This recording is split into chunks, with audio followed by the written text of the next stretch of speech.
What's up, guys? Today I'm going to run you through what a whole week of training looks like for me. This is Monday, starting off with a jump day, and then it'll go to a recovery day, then a leg day, arm day, another jump day, then recovery day. I do a 4-day split and then just cycle through the days.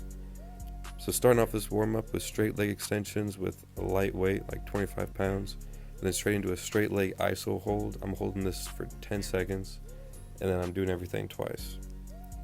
I found that really helps warm up my quad tendons, the tendon on the top of your knee. That's the one that tends to get the most irritated for me. Starting off, first set of isos, holding these for 30 seconds, then getting into some light dynamic mobility. I like to start my warm-ups off really slow, like an airplane taking off, just kind of creeping down the runway, and then it starts to get air.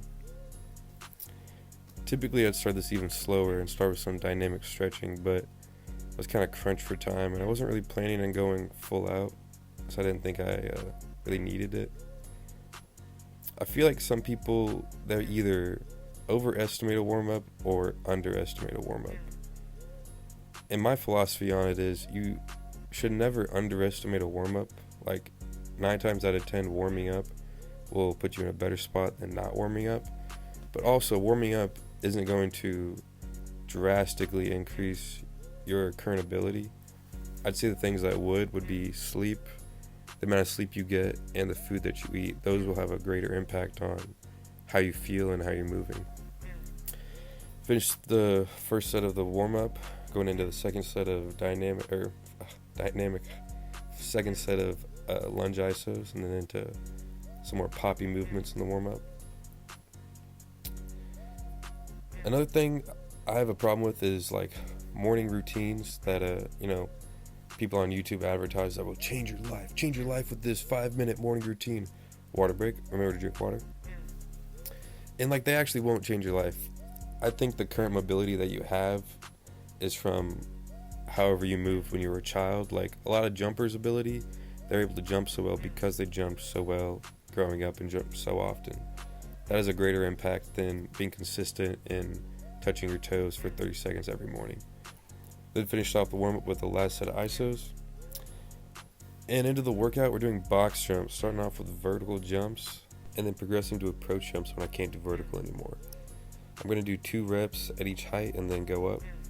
I figured this was a pretty light jump day. I wasn't feeling the best going into it, pretty worn out from last week's training. So this was really focusing on getting up the ground and not really absorbing any of the landing from as high as I jump, which is primarily where a lot of stress from jumping comes from, is landing from it.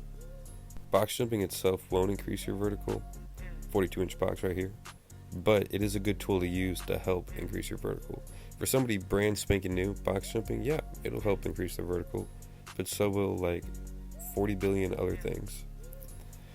But it is a good tool to use, and it's fun, it's measurable, you challenge yourself with each jump. How high can I get? 10 out of 10 dismount right there. So it's a good workout to do, but it won't specifically increase your vertical an insane amount compared to something else. This one was pretty stressful. Barely got it.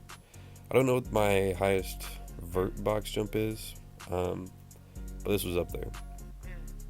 Then maxed out the vert ability, so worked on approaches, moving the boxes up. The boxes only go to 5 feet. The highest I've box jumped in my life is 5'6". Almost got 6 feet, but box jumping is like 40% skill and 60% athletic ability.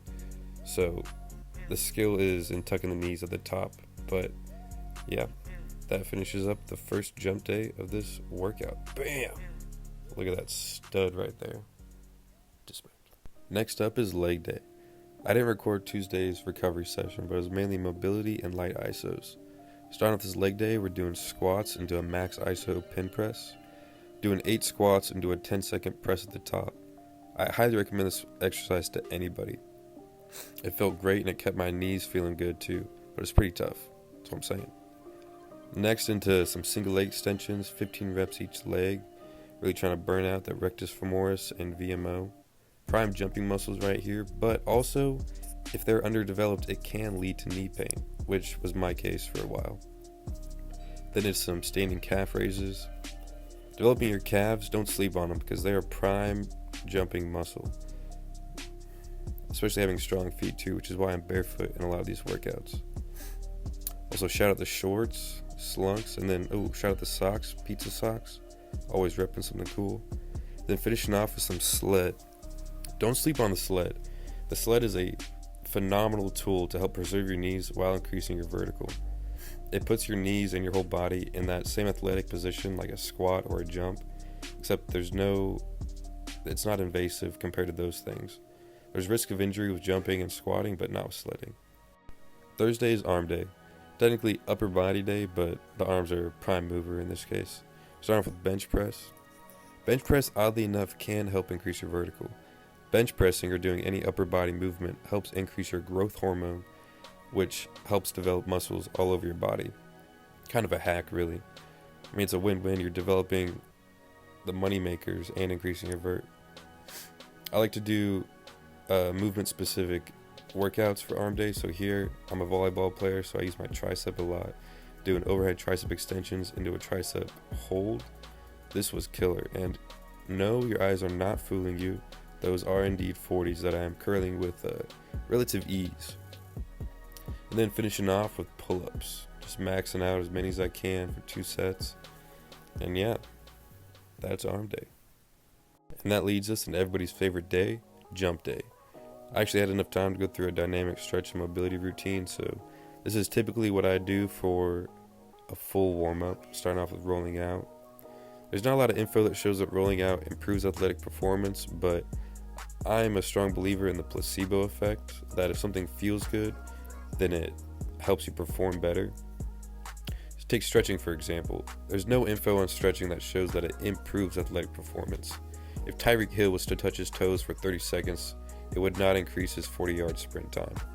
But a lot of people do it because it feels good, and that inadvertently helps them perform better. Here I'm doing my band warm-up. I do a couple leg raises into a 30-second stretch right here, and then I press as hard as I can against the band for 5 seconds, then do the whole thing 2 times. This is called PNF stretching. It accomplishes what stretching wants to do, but in a non-invasive manner. Instead of tugging on the muscle fibers, it just relaxes them. Here I'm doing a Spanish squat iso hold, holding it for 2 sets of 30 seconds. I found that this greatly reduces any knee pain I have on the top of my knee in my quad tendon. There's a lot of different isos I use for different tendon pains, and I strongly believe in them. Like I was talking about earlier with the feel-good effect, if something feels good, then it actually works. The same thing applies with isos, except isos actually have a prominent effect in how your tendons feel. If you do an iso correctly, you'll feel that area warm up and heat up, and then for at least 45 minutes after you do the iso, that area will feel no pain at all, or at least a significantly decrease in pain. This effect is called the analgesic effect, and it's kind of like a placebo effect where the brain thinks it's healed, but in actuality the brain and body are helping heal that muscle by establishing a better muscle fiber connection, and increasing collagen synthesis in the tendon. I could get even more nerdy on y'all, but I'm gonna save that for another video. Alright, finishing up the warm-up with the last set of isos, and then after this we go play volleyball, but I didn't get any clips from volleyball, so I did some max approaches afterwards. Trying to see what my vert is now. 37 inches, big jump right there. 38 inches. Took the shirt off, he means business right now.